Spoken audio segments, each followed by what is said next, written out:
J'ai partagé mes signes indiquant quand quitter un emploi, mais ici, nous allons partager les vôtres.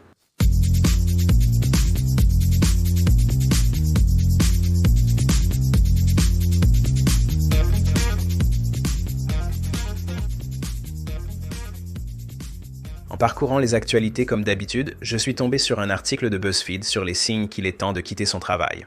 Et c'était tous ces commentaires générés par les utilisateurs d'un forum Reddit. Un auteur de BuzzFeed a compilé cette liste intéressante que j'ai commencé à parcourir, ce genre de choses m'intéressant.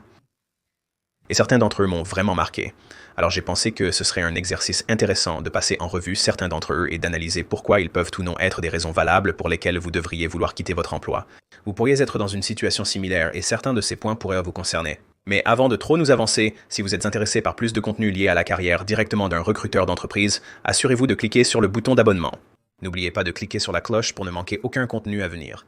J'ai fait une vidéo assez détaillée sur les signes que vous devriez absolument penser à quitter votre employeur immédiatement sans même un plan de contingence dans certains cas, car il y a certaines circonstances où vous devez simplement sortir et sortir immédiatement. Alors sans plus tarder, lisons certains de vos signaux d'alarme. John le Zipper a récemment demandé sur Reddit aux gens de partager des signes qu'il est temps de quitter leur travail. De nombreux commentaires ont afflué.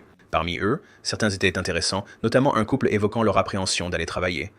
Maintenant, je dirais que redouter d'aller au travail est un indicateur que vous n'êtes pas sur la bonne voie professionnelle. Est-ce une raison pour quitter immédiatement un emploi? Probablement pas. Mais si vous redoutez d'aller au travail à cause de l'employeur et non du type de carrière, alors peut-être que ce n'est pas une bonne correspondance pour vous dans cette entreprise. Cependant, en cas d'insatisfaction professionnelle profonde, vous devez sérieusement examiner vos choix de carrière et envisager un repositionnement. Au début d'une longue carrière, vous devez vous demander si vous pouvez continuer ainsi pour les 20, 30 ou 40 prochaines années. Si la réponse est non, vous savez ce que vous devez faire. Soyez intelligent. Quand le chèque de paie est en retard, il rebondit.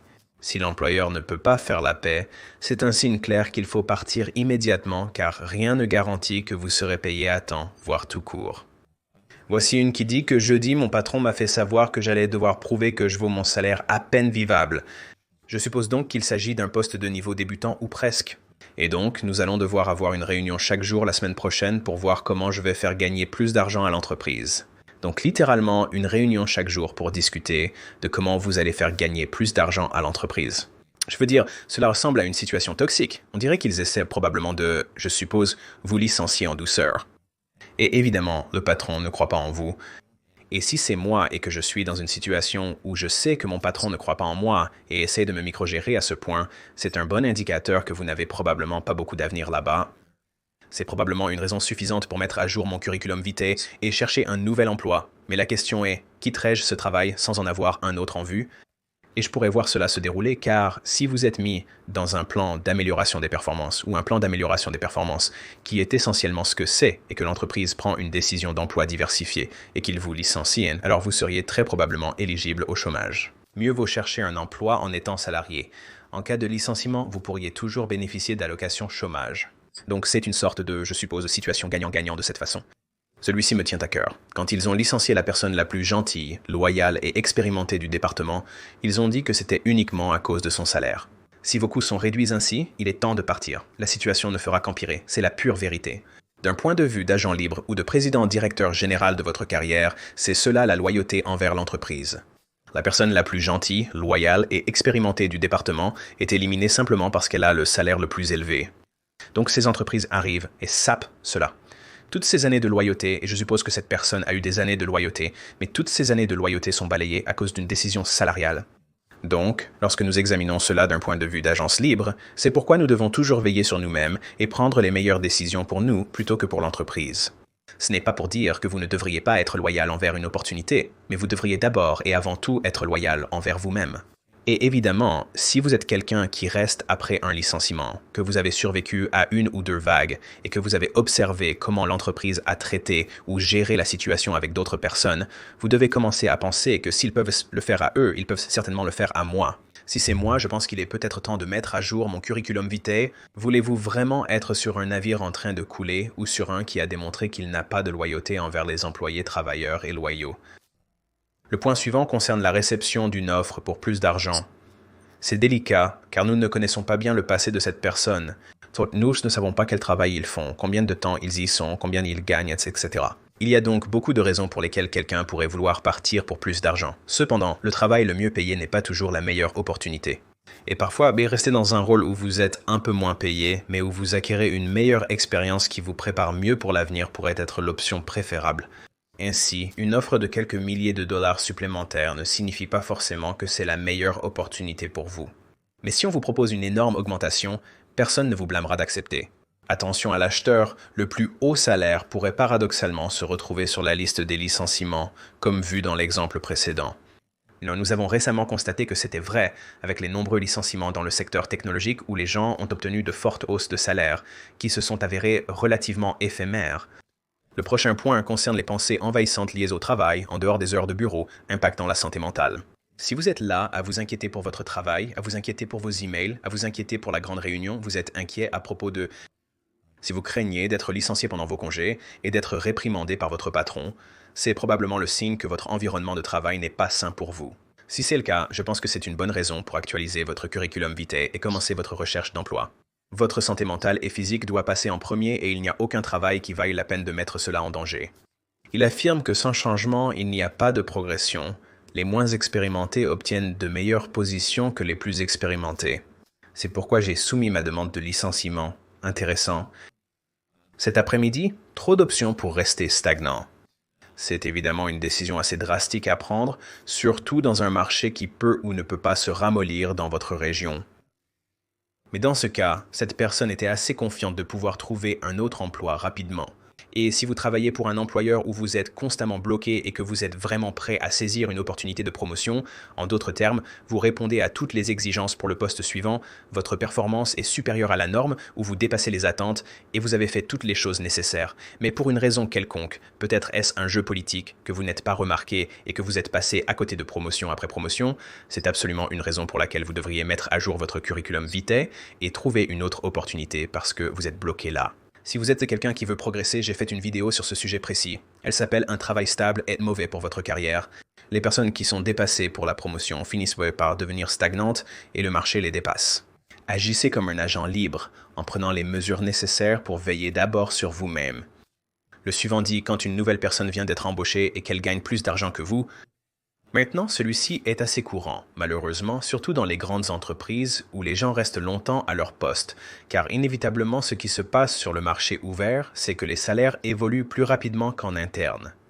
Donc, les personnes qui passent d'un emploi à un autre ont tendance à obtenir ces augmentations plus importantes parce que les employeurs doivent être compétitifs sur le marché ouvert et un service des ressources humaines avisé devrait examiner la rémunération interne et prendre ses décisions. Mais je serai totalement franc avec vous. Je n'ai pas encore trouvé de service des ressources humaines qui embrasse vraiment la correction de la rémunération des employés existants pour refléter vraiment ce qui se passe sur le marché ouvert. Au mieux, en interne et dans le même emploi, vous pourriez obtenir une augmentation de 2 à 4% avec de bonnes performances. Au maximum, une opportunité de promotion pourrait être de 10%, mais si vous croyez au marché ouvert et que vous sautez d'emploi en emploi, vous pourriez envisager des augmentations de 15 ou 20% à chaque fois. Et c'est pourquoi, tôt dans votre carrière, c'est peut-être une stratégie que vous voulez adopter. Soyez vigilant, car de trop fréquents changements d'emploi peuvent porter préjudice à votre curriculum vitae sur le long terme. Alors, utilisez-le stratégiquement à votre avantage, sans en faire trop. Le prochain point que je souhaite aborder est lorsque la direction change constamment de main. J'ai constaté que c'est vrai, quand de nouvelles équipes de direction arrivent, elles amènent souvent leur propre philosophie et leurs propres collaborateurs. C'est particulièrement vrai si votre patron ou le patron de votre patron est remplacé. Lorsque vous êtes embauché, le responsable du recrutement a une vision pour le rôle et vous avez réussi à les convaincre que vous étiez le meilleur choix à ce moment-là. Vous avez été embauché selon leur vision du poste. Avec l'arrivée d'un nouveau patron, la manière de faire les choses change inévitablement. Ils ont une vision différente et vous n'avez peut-être pas correspondu à ce qu'ils attendaient. Vous pourriez avoir des difficultés car vous passez essentiellement un entretien pour le poste. Si vous travaillez sous une nouvelle direction, en particulier un nouveau patron direct, vous pouvez être incertain quant à leurs attentes et si vous y correspondez. Je serai très prudent, je ferai attention à la dynamique sur place et je garderai mon curriculum vitae à jour. Le prochain affirme qu'il partirait si une personne en position d'autorité criait sur les employés par colère, par respect pour lui-même. Vous ne devriez jamais travailler pour quelqu'un qui vous harcèle verbalement au travail. Si un dirigeant senior, surtout votre patron, agit ainsi, quittez absolument cet environnement de travail toxique. La situation est irrécupérable, vous n'avez aucun intérêt à rester. Le suivant reste populaire. Affirmer que nous formons une famille ici. Ce titre fait grincer des dents. Nous ne sommes pas une famille au travail, mais des collègues réunis pour un arrangement mutuellement bénéfique. Et lorsque cet arrangement n'est plus bénéfique pour l'un ou l'autre côté, quelqu'un va faire un mouvement et cela n'arrive pas dans une famille. Donc, si vous entendez un employeur suggérer que nous sommes une famille, soyez très prudent avec cela car ils essaieront probablement de vous manipuler à un certain niveau.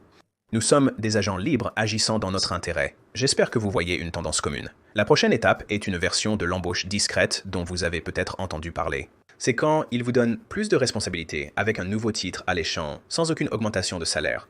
C'est souvent parce qu'ils ne veulent pas embaucher quelqu'un d'autre pour le travail et cherchent à économiser de l'argent. Si vous êtes dans cette situation et que c'est raisonnable, vous pouvez supporter un peu cette situation pour obtenir ce titre de travail et des points sur votre curriculum vitae qui vous aideront à décrocher un meilleur emploi qui vous paiera ce que vous valez. Mais ne restez pas trop longtemps pour éviter que l'employeur vous repositionne dans une direction complètement différente. Et puis nous perdons le contrôle de nos carrières. Le prochain est lorsque votre patron oublie vos vacances prévues et veut que vous travailliez, surtout quand cela a été discuté des mois à l'avance. C'est un patron qui ne respecte pas l'équilibre travail-vie privée. Vous devez donc définir des limites claires sur ce qui est acceptable pour vous au travail. C'est sur celui-là que je mettrai le pied à l'étrier. Le dernier point abordé aujourd'hui est lorsque presque tous les avantages ont disparu et que les derniers sont menacés. Voyez-le sous cet angle.